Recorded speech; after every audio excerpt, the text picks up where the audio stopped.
The greatest philosopher Aristotle was not so great with his ideas on gender and race. He believed that women were inferior to men and described the feminine as a deformity. Aristotle was equally offensive about the other races. He addressed them as barbarians and claimed that the slaves are wholly lacking in the deliberative element. That is to say, that the slaves are idiotic. Winston Churchill was Britain's Prime Minister when India was still under their colonial rule. Churchill was curiously indifferent about the famine that swallowed Bengal's population. He diverted the supplies of medical aid and food to the soldiers in Europe instead of dispatching them to the starving victims in the subcontinent. When intimated about the horrid condition, Churchill's response was, "Then why is Gandhi not yet dead?" Charles Dickens was a great author, but not a devoted husband or father. He had no regard for his 10 children from his marriage with Catherine. Dickens resented the boys and found them degenerate. He then began an affair with Ellen Ternan, who was an actress 27 years younger than him, and eventually left his first wife Catherine for her. Catherine was banished from their home, and he did not even bother to contact her when one of their sons died. The proponent of peace and civil rights activist Mahatma Gandhi was not as innocent as he appeared. Gandhi used to make young girls in their early 20s sleep naked with him.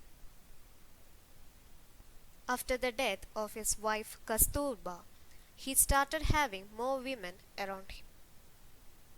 This included his grandniece Manu Gandhi, who was made to bathe and sleep with him.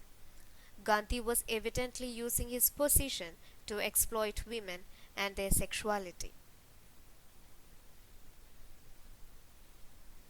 One of the founding fathers and the third president of the United States, Thomas Jefferson, was a blatant racist.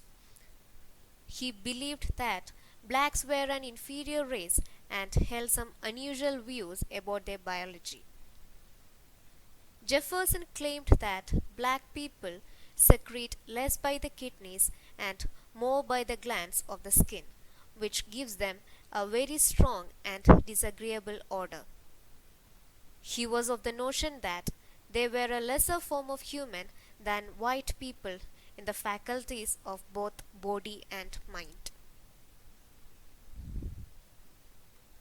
The 19th century naturalist Richard Owen gained popularity by coining the term dinosaur. But Owen is more popular among his colleagues for his arrogant, envious, and vindictive attitude.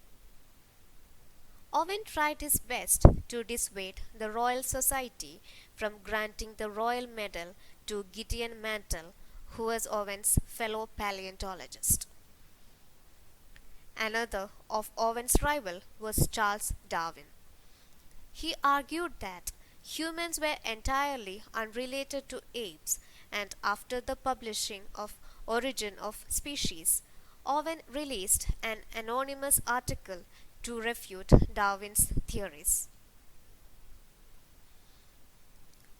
Charlie Chaplin was a sexual predator and an abusive partner. Almost all of Chaplin's leading ladies were physically exploited, and they ended up sleeping with him. He impregnated Lita Gray when she was 16 years old and then married her to avoid going to prison for statutory rape. Chaplin was obsessed with young girls and even confessed to having had sexual relations with more than 2,000 women. Christopher Columbus was a tyrant who initiated the transatlantic slave trade and the native Indian genocide. Thousands of men and women in Hispaniola were kidnapped, enslaved, and murdered by Columbus and his crew. 56 years after his first voyage, the population of the place came down from 300,000 to 500. Columbus was brutal to Caribs and Taino Indians, and the women in these settlements were used as sex slaves. Apart from his auto manufacturing empire, Henry Ford owned the Dearborn Independent that frequently published anti-Semitic articles. He wrote that the Jews were to blame for the defeat of the Black Sox in the 1919 World Series. Ford was an inspiration to Adolf Hitler, who kept a life-size portrait of Ford next to his desk. He was awarded the Grand Cross of the Supreme Order of the German Eagle by the Nazi Party, which is the greatest honor given to a foreigner. Rockstar John Lennon was an abusive husband and father. He despised his son Julian and was absent during his upbringing.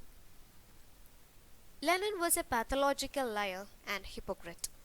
For instance, he claimed that he was raised in a working class family, but he was actually raised in a well-to-do middle-class home.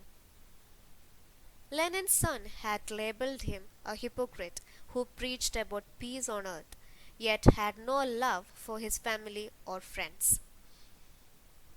Lennon was the actual reason behind the death of the Beatles. During one of the band's meetings, he announced that he was quitting and it was impossible for the band to go on without him. Unfortunately, Paul McCartney was blamed for the dissolution of the group.